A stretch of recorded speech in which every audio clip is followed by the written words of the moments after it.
How's it going, riders? Sonic Moto back again for another Moto vlog, and today I want to talk about the other half of what happened with the Ninja 300 being totaled. You guys know the story if you've seen the other video. If not, there'll be a playlist link at the end of this as a card or whatever, or you can go and find the playlist on the home channel.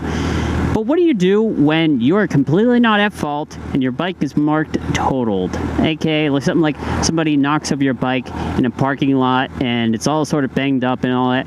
So you take it to a shop after that and you get an estimate for the damage, and their other person's insurance company goes and says, hey, this is too expensive to fix.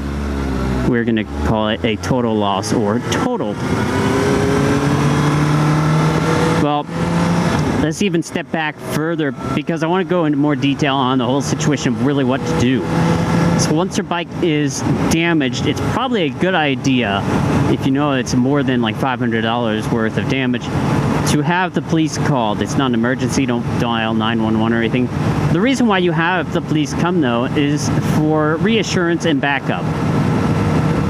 You want them to file a police report. You get your side of the story, and then they talk to the other person and get their side of the story. This is protection for one reason only, because if the other person who is at fault goes and files a claim with their insurance company and says something completely different, like it was your fault and the bike was in front of their vehicle or something like that, something stupid that would end up putting you at fault even though it was completely not the case, and you have no proof, well, then it's your word against their word and blah, blah, blah, and then it's all just, it's going to fall apart really quickly.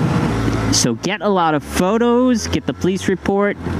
Photos are going to help you immensely right at the scene of the accident. Get information, contact information, so phone number, email, license, registration, insurance, make and model of the other vehicle, photos of everything, even your vehicle and their vehicle. The more evidence you have, the better for yourself. Then you can take it to the shop. The shop will go through and write up a damage estimate. You'll give them the claim number for the other person's insurance that filed, because it was their fault. You should not have to file anything with your insurance company if you were not on the motorcycle. Like if it was tipped over in a parking lot, it's better that you don't file anything through your insurance company. The less you talk to them, the better you are. However, if the other person's insurance is not being beneficial or helpful or anything like that, then you probably do want to go through and talk with them and have your insurance company represent. Here's the issue. If you've done like I did and you have modifications of the bike, I put about $1,000 worth of modifications into my bike, and at one point I asked them, well, what about the price of the bike? And they were like, okay, well, did you add any modifications to it, because that's going to change the value of the bike? And so I said, yes, I put about $1,000 into it, and here are all the receipts for everything as per their request.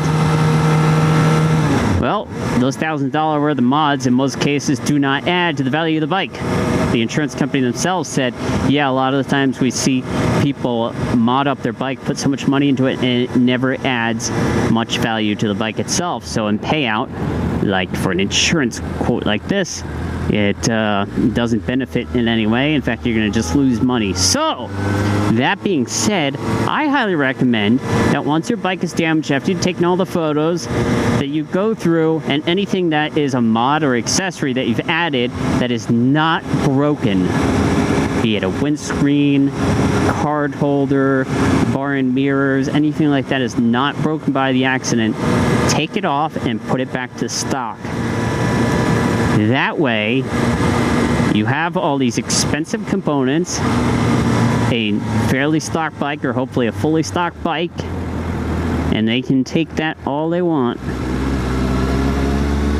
Yes, you're not going to increase the value of the bike itself, but again, you're not going to get that much value back with those add-ons. You're better off selling those additional accessories on your own, just because of the price that it adds to you, you know?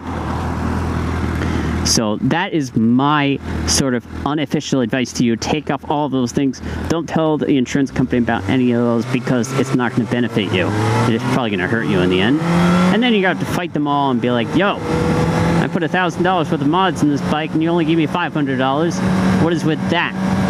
It's going to be a lot of following up with the insurance company A lot of paperwork. Keep everything neatly filed. Copies of everything.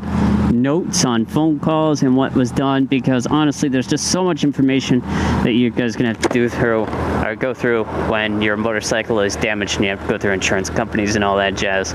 So keep good notes of everything and you should be fine from that point. But it's just a lot of following up with the insurance companies, because the insurance companies don't want to pay, they don't want to deal with, they have a lot to follow up with, and it's just your job to stay on top of them. Ask questions. You can never ask enough questions for them.